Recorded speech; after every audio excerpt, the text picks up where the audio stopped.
Hello friends, आज हम बात करेंगे electric dipole placed in an uniform electric field. कि माना हमारे पास कोई इलेक्ट्रिक डाइपोल है, उसे हम यूनिफॉर्म इलेक्ट्रिक फील्ड में रख रहे हैं, तो उस पर क्या इफेक्ट पड़ेगा। ये हमने यूनिफॉर्म इलेक्ट्रिक फील्ड ड्रॉ कर दिया। माना हमारे पास यूनिफॉर्म इलेक्ट्रिक फील्ड की स्ट्रेंथ ई वेक्टर है और हमने इसमें एक डाइपोल को रख दिया। डाइपोल वही जो हमने पहले ही पढ़ा है कि सिस्टम ऑफ टू इक्वल और opposite charges separated by a certain distance is known as electric dipole. तो हमारे पास इलेक्ट्रिक डाइपोल हो गया ए बी। पॉइंट ए पर होगा इसका minus q charge, point b पर होगा इसका प्लस क्यू चार्ज। हमने इसे ई इलेक्ट्रिक फील्ड की इंटेंसिटी में रखा हुआ है और माना हम इसे जो है थीटा डिग्री के एंगल पर रख रहे हैं और डाइपोल लेंथ हो गई हमारे पास 2a। तो जैसे ही हम इसको इलेक्ट्रिक फील्ड में रखेंगे, इलेक्ट्रिक फील्ड का मतलब है जो इलेक्ट्रिक फील्ड लाइंस की डायरेक्शन होती है वो होती है हमारे पास पॉजिटिव टू नेगेटिव। इसका मतलब है कि हमने इस साइड जो है पॉजिटिवली चार्ज प्लेट रखी होगी और इस तरफ जो है हमने निगेटिवली चार्ज प्लेट रखी होगी, तभी जाकर के हमारे पास इलेक्ट्रिक फील्ड जो है राइट टू लेफ्ट आया हुआ है या लेफ्ट टू राइट आया हुआ है। तो जो माइनस क्यू चार्ज है, जो डाइपोल का ये वाला पोर्शन है पॉइंट ए पर, इस माइनस क्यू पर चार्ज पर जो है फोर्स एक्सपीरियंस होगा।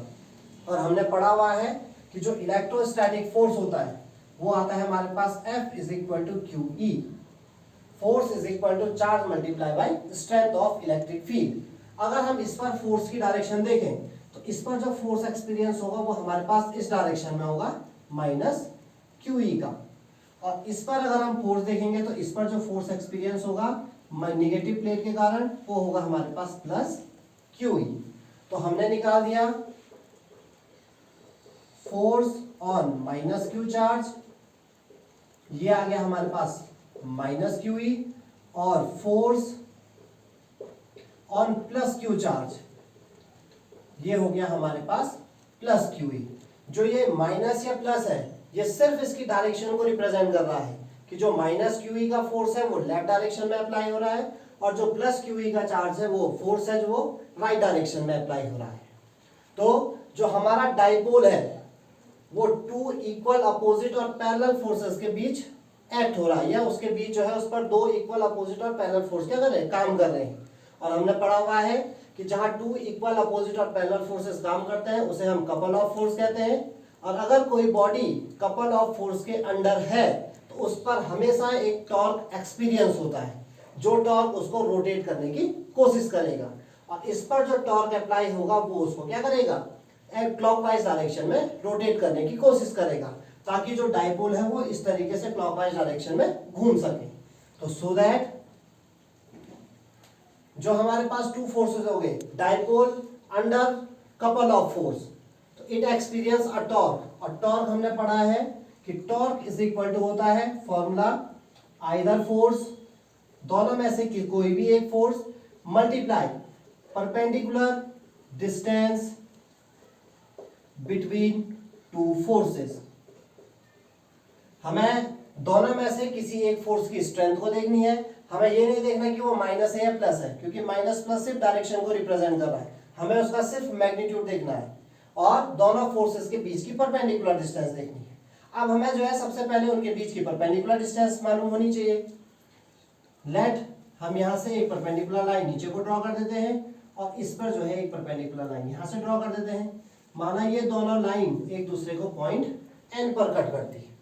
अब एक फोर्स की डायरेक्शन यहाँ है, एक फोर्स की डायरेक्शन यहाँ है, तो हम दोनों के बीच की परपेंडिकुलर डिस्टेंस देखें तो दोनों के बीच की परपेंडिकुलर डिस्टेंस हमारे पास ये है bn।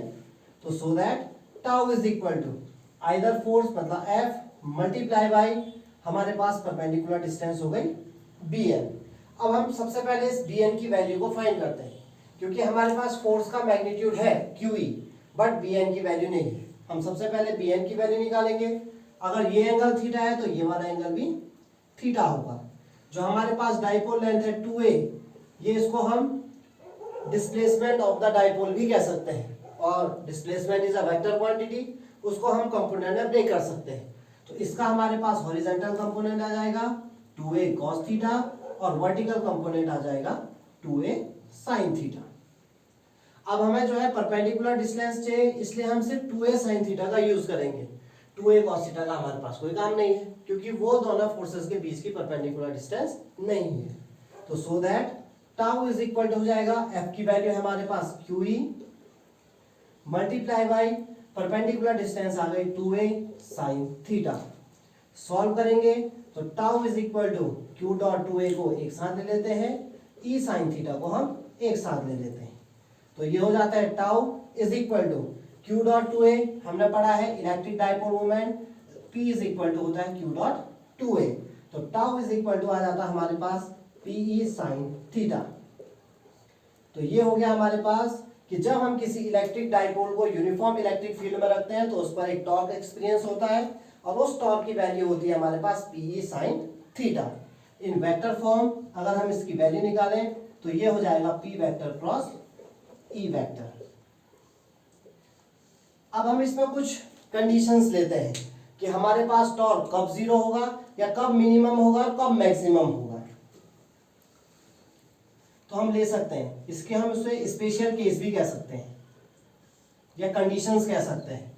First, when theta is equal to 0 degree, माना थीटा जो है 0 डिग्री है। 0 डिग्री का मतलब जो डाइपोल है वो यूनिफॉर्म मैग्नेटिक फील्ड के पैरेलल रखा हुआ है।